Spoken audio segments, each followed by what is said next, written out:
I think, can you guys hear me? Yeah. No. All right. Amy, you can't hear me? Oh, yeah, no. Okay, no problem. So, everybody, I just wanted to welcome you all. My name is Darren Tashima. I'm a partner here at ORRICK Harrington and Sutcliffe. And with Jillian and Laura and Mitch, we're thrilled to have you here. Let me just say that this idea happened because Jillian and I are 2015 fellows, and we happen to be at the second annual meeting talking with Laura Stein, the General Counsel of Clorox, about how to build on all the momentum of LCLD. And so we thought about this event, and I'm just thrilled as a partner of ORRICK to be here and be a part of this, to have you guys join us. We're excited to have two leaders in the community, in the legal profession, and leaders about leadership and diversity and inclusion in the legal profession. So first we have Laura Stein, the Executive Vice President and General Counsel of the Clorox Company. And we also have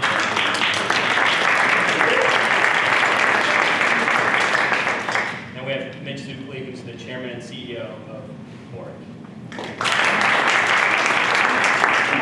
Yes, thanks everyone for coming tonight. It was, as Darren said, we were sort of at a cocktail party. We went, we should do this at home, not just here in Chicago. So thank you all for coming, and I think the energy and the talk in the room is exactly what we wanted, because it was just a chance to sort of, put faces together, sort of who's our community here in the Bay Area, and not feel as flung out as LCB sometimes feels, and pull it closer together. So thank you everyone for coming tonight. And I think leadership has been a big topic at Clorox recently, so really looking forward to hearing what these guys have to say. Enjoy. And real quick, before we get started, Robert Gray here is the president of LCLD. Wanted to say a few words. Robert, thanks so much for joining us. Darren, thank you. Thank you, Jillian. Mitch, Laura, always good to be with you guys. Listen, this has been so much fun. A great thing happened on April 1st, April Fool's Day. My managing partner called and said, Robert, it's April 1st. You're retired. I said, you're kidding. He said, no, I'm really trying. So I did. I actually retired from the active practice of law, senior counsel at the firm. But now you guys get to see me all the time. I have really had so much fun. Here's the deal, and I think Laura Mitch will agree. We are seeing more leadership throughout our global community at younger ages with control over very important aspects of our life, with lots and lots of money at stake and the future of our entire global community at stake. This is not going to come out well unless there's the rule of law as an underpinning to what we do and what we see in the future. You are critical to a very favorable outcome. And it's going to happen.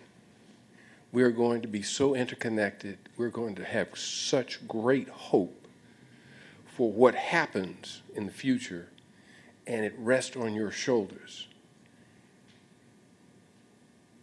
Be very vigilant about what it is you see and do. Stay very engaged with your colleagues, because our organizations are going to need your leadership. The country is going to need your leadership, and this global community is going to need your leadership, okay? Hang in there. Do well. Let's turn it over to the pros. Thank you.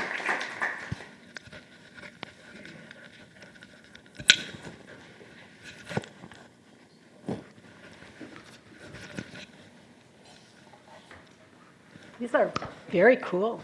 I hope they work well. First, let me start by saying thank you enormously for agreeing to do this. We're incredibly grateful to have you. And we've got an audience of, as Robert said, future leaders. And so we'll spend part of the night talking about leadership and your views on leadership, and your suggestions on how to develop a career that creates an opportunity to become a leader. But let's start in the beginning.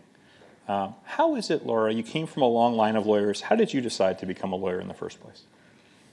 I think, Mitch, you said I did come from a long line of lawyers, although it actually started with my father. And so I'm the daughter of a law school professor who later became a law school dean.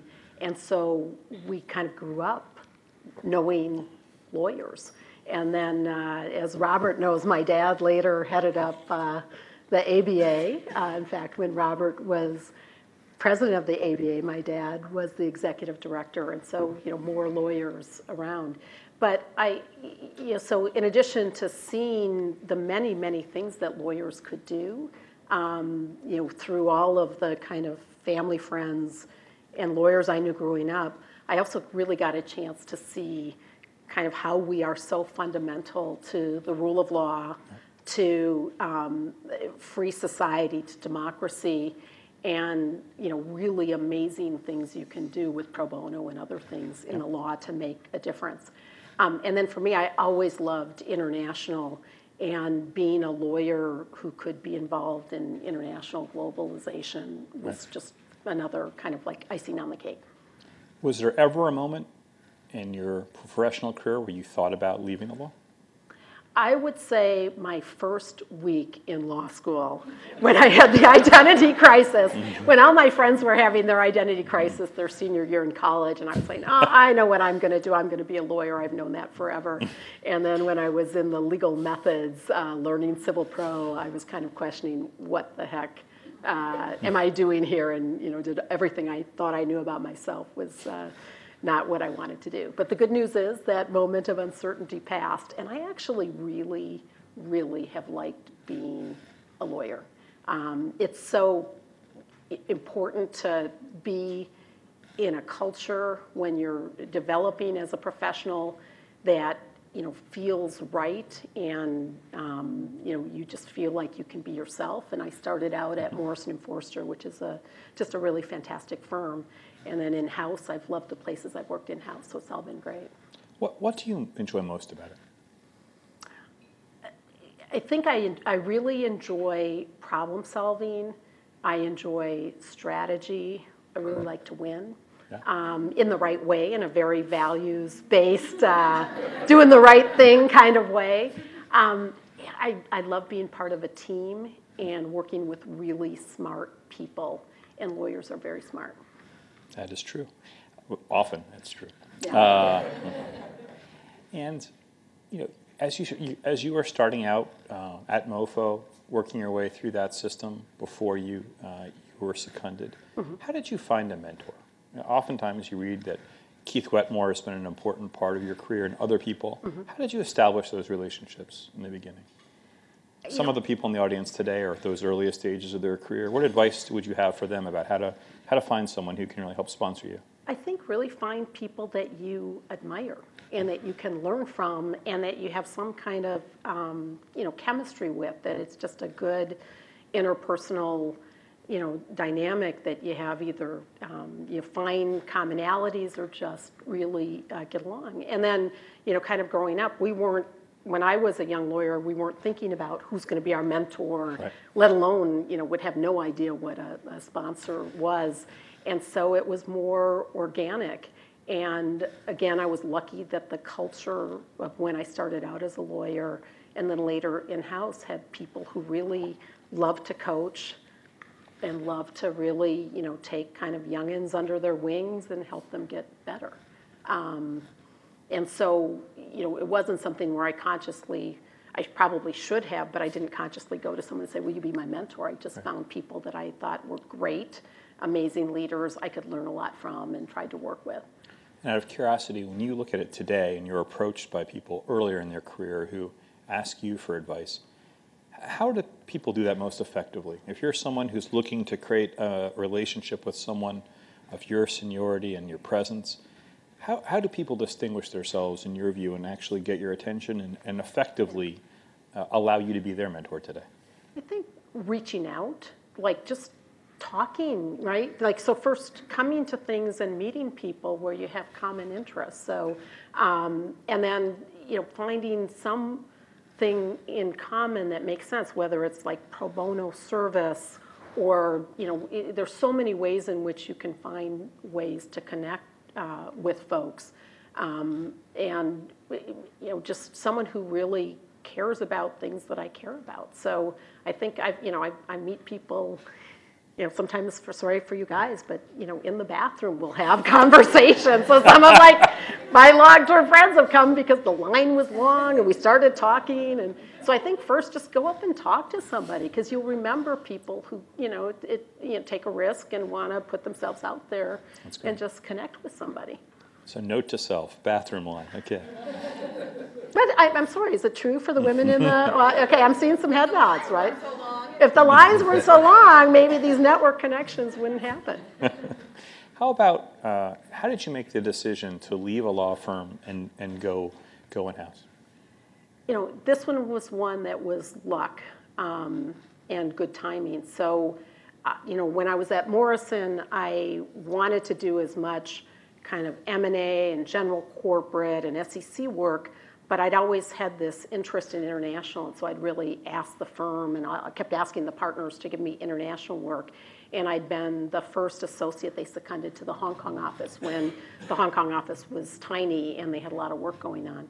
And so Clorox was doing a deal in the early 90s where we were acquiring Pine Sol and combat insecticides, and the Clorox international lawyer was actually moving to the business side. And so Clorox asked Morrison & Foerster if they could borrow a lawyer to do this deal. So it was kind of the combination of my international interest, and having walked the talk with some of my international work, M&A, and kind of it just went on from there. So we owe it all to Pine Sol. I owe it all to Pine Sol. Don't ask me what I learned about roaches from combat. You don't want to hear about the unique secondary kill and what it's really all about. Believe me, you really don't. Not before dinner. And how soon after you joined did you find yourself sort of on a leadership track and starting to think about that stuff? Well, what's interesting is I actually didn't join you were at first. Seconded. I was seconded, and they tried to hire me, but my husband's a scientist, and he was going to go back east and do a postdoc. And so, Clorox actually tried for a few months to hire me, and I kept saying, I think I might be, taking time off and going to the East Coast. And Morrison was great and gave me a year's leave of absence. So it was actually when I was coming back to the Bay Area that they really did a really great combination of responsibilities that was perfect. And so, having had almost 2 employers for a time, all that time I was seconded, made it a really easy decision at that point in time. That's interesting. Yeah. And how soon after you chose to go, fully into the corporate route, did you find yourself in a leadership position? How did you think about that? What prepared you for that? Well, at Clorox, and there's some Clorox folks in the room, the lawyers on the corporate side in particular are on leadership teams of the business units. So when I went, I was an associate when I went in-house. I wasn't yet a partner. How many years had you been practicing? I'd been practicing 5 years. Okay. And so I was on the leadership team of our Deer Park business, and I was doing all our international work. And then I also was our SEC lawyer, so it was kind of a busy time. But so being, and through the things that the responsibilities I had, was being exposed to the CEO and executive committee level officers, and it was great. So, so my first leadership roles, I didn't have, people reporting to me. It just was really being accountable for my areas and being part of a team. But, being part of a leadership team was great and very helpful for kind of learning leadership. Did you feel ready for that responsibility at that stage in your career, or did it feel like you were sort of overwhelmed by this direct frontline responsibility with SEC reporting and direct relationships with really important decision makers in the company? And the reason I ask is a lot of times people ask, when should I make a jump and jump into something that I'm comfortable with? Right. Oftentimes you hear that question of advice, and were you ready for it, or did you just do it? I think at that point I was ready for it because I'd really spent almost a year being seconded to Clorox. But I will say I felt definitely a little bit over my head at first when I was first seconded, because I not only was doing the international deal, but I was responsible. I was acting as their international lawyer, and I had been practicing at that point for like a little over 3 years. And, kind of every question in every country could come up, and I was responsible for it. And so what I did was, again, having really smart, talented people who I trusted and were there for me helped a lot. So Mary Ellen Katani Herringer, who was the first woman partner at ORRICK. ORRICK, that's right. And then had gone on to be general counsel at Transamerica. And then she had left that and was at Morrison for a few years before becoming general counsel at APL. Well, she was the partner kind of in charge of me because she had the Clorox relationship, and she was phenomenal. So, as much as I had questions that I knew nothing about, the subject area, I knew not to shoot from the hip. I knew that I had Mary Ellen I could bounce things off of, and she'd help get the resources and help me figure it out. And then I had colleagues in the department, so thankfully I didn't make any big whoopies. I'm sure I made some mistakes along the way, but nothing that was not reversible. What do you think, if you think about the substantive things that prepared you to do that at that point in your career, what advice would you have based on that? What experience should people have to really enable themselves to make the kind of leap that you did? Well, it depends on what your aspirations are. So in my case, I had really liked being in a lot of different areas. So like Morrison had started talking to me about the fact that I needed to specialize more. Right. And the pressure is kind of a mid-level. only harder now. Now it's even farther. So I had really liked the various things that I did. And when I worked in Hong Kong, it was me and 2 partners. And again, I was dealing with just about everything. And led actually quite a large acquisition where I was like doing all the work because they were so busy. And so all of those experiences helped a lot. But I think whatever area you're in, I think you can take really smart, capable, proactive lawyers. And, at Clorox, we have lawyers take on a lot of new areas of responsibility and do an amazing job because they'll have a support network, they'll have, kind of coaches, and they can do it. There's certain things I say you can't do. Like I could never be a patent prosecutor, for instance. That would not be good. I would not be good unless I had Jillian, who I was calling every second. But there are enough, again, I think if you look at what you want to do and then find ways to get exposed to it.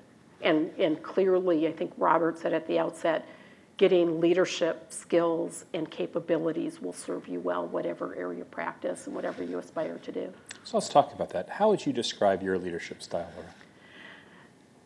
Interesting. So before coming here, I asked a couple people how they would describe my leadership style, and I actually really liked the answers that they gave me. So I, go figure. I just asked people who report to me, so they, obviously said really negative things. But I'd say a combination of what I aspire to be.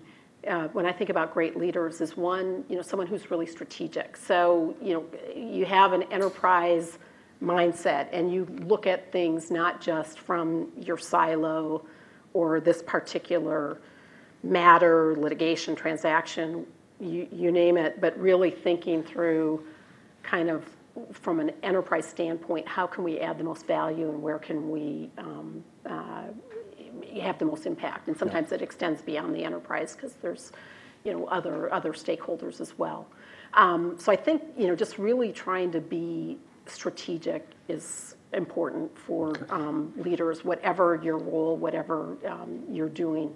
I also would say kind of inspirational, and so trying, like I have a lot of passion for what I do, and so I think hopefully passion inspires, but then also for leaders to try to be compassionate at the same time and be thinking not about what's in it for me, but hopefully thinking about the team and how to develop the team and how to advance the team and individuals on the team.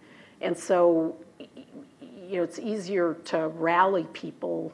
I'm personally inspired by people who are passionate and who care. Yep.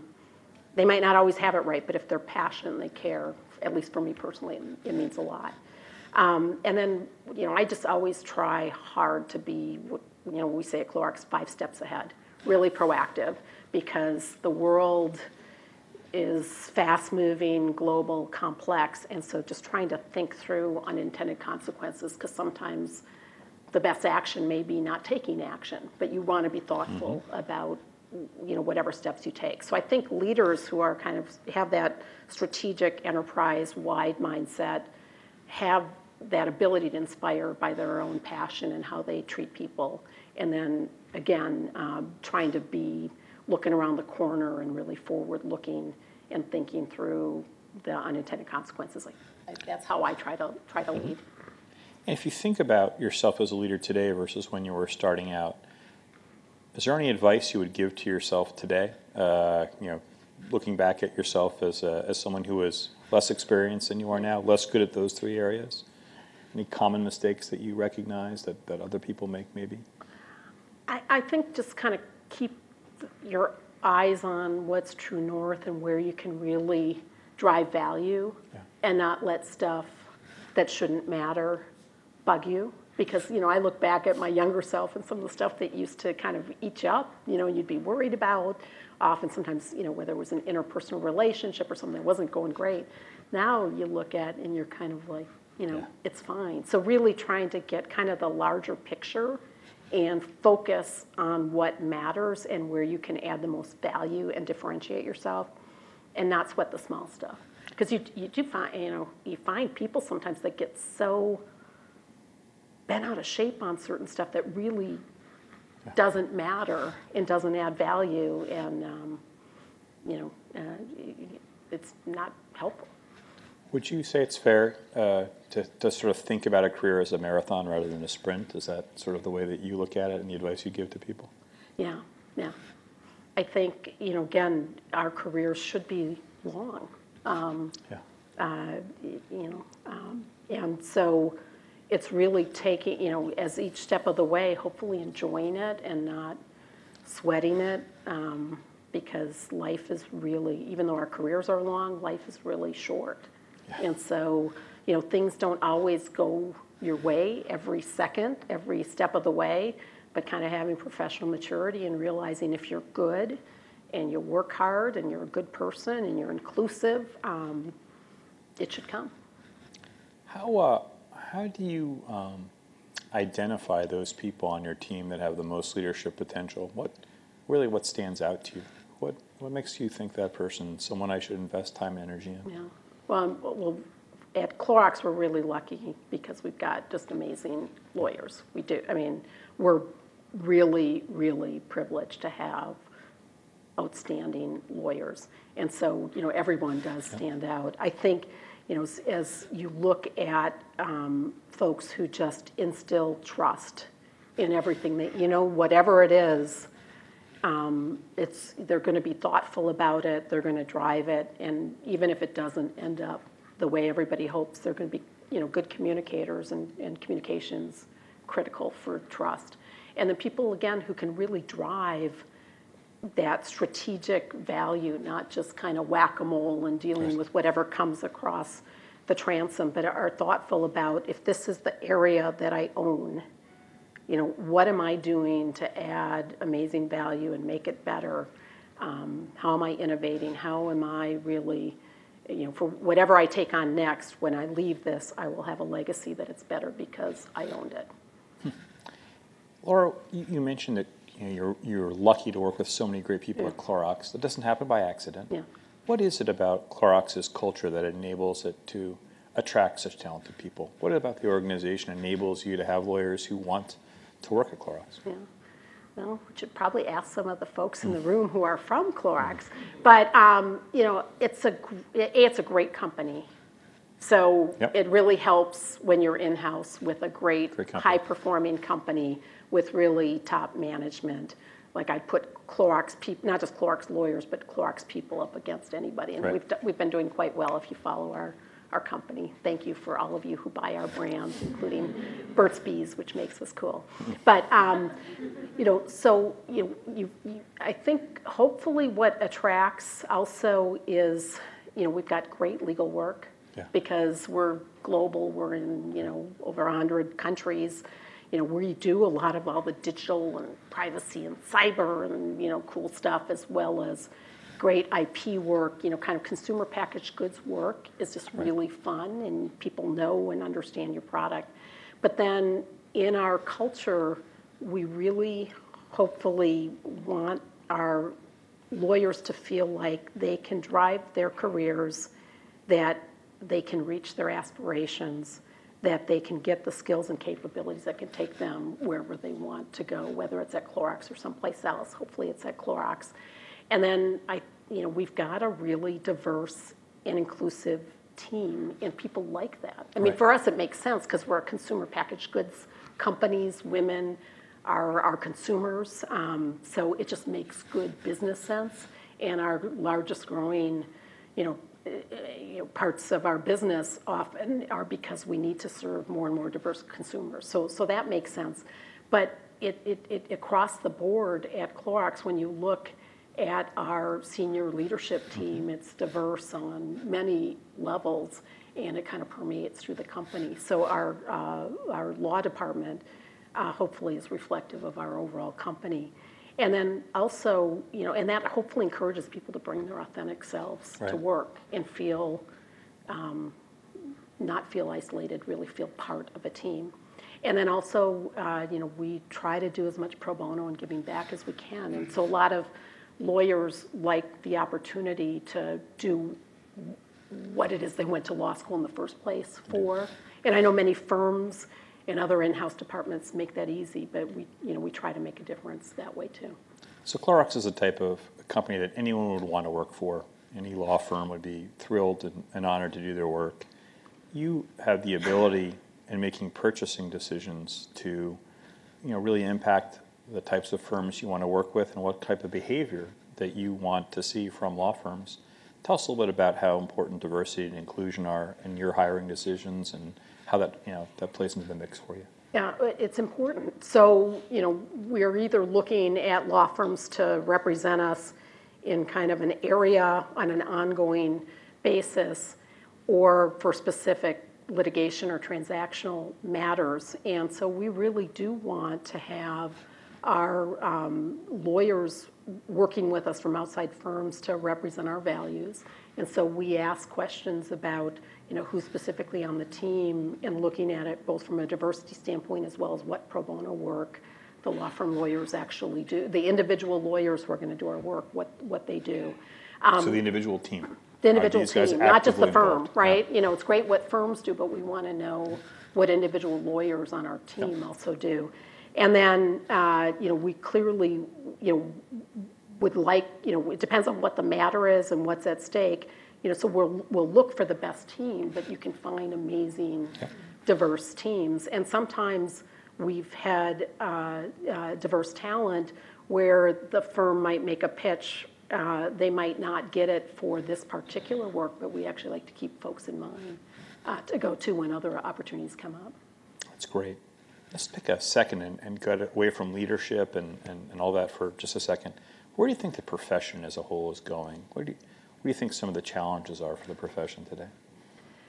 Well, it's an interesting time, right? So there's the dialogue as to whether or not, it's transformational, how much of a paradigm shift it is. I mean, those of you in firms are living through quite a change.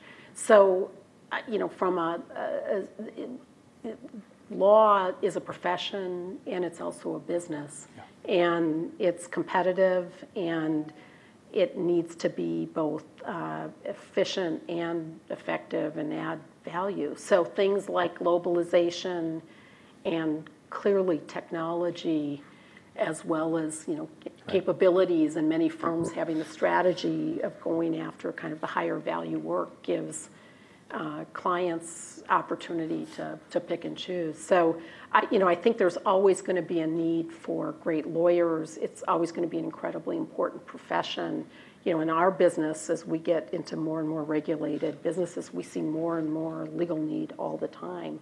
But in terms of how it's going to be provided, it's going to be different, right? So we're all looking at ways we can innovate, be agile, and always making sure we're adding value and being strategic as we do so. And we expect our law firm partners to do the same. And as you think about the mix of legal problems that you're asked to solve, what percentage are litigation issues, what percentage are corporate issues, and what percentage are regulatory issues? Ballpark. And Yeah, I would say it's about a third, and a third. And so so certain days there's, you know, it all seems about litigation or it might seem about whatever deal it is we're working on. But it's amazing. And, you know, clearly IP is another big piece of the equation. It's really fascinating to see, you know, again, how global multinational companies really have just about every aspect of law that's there.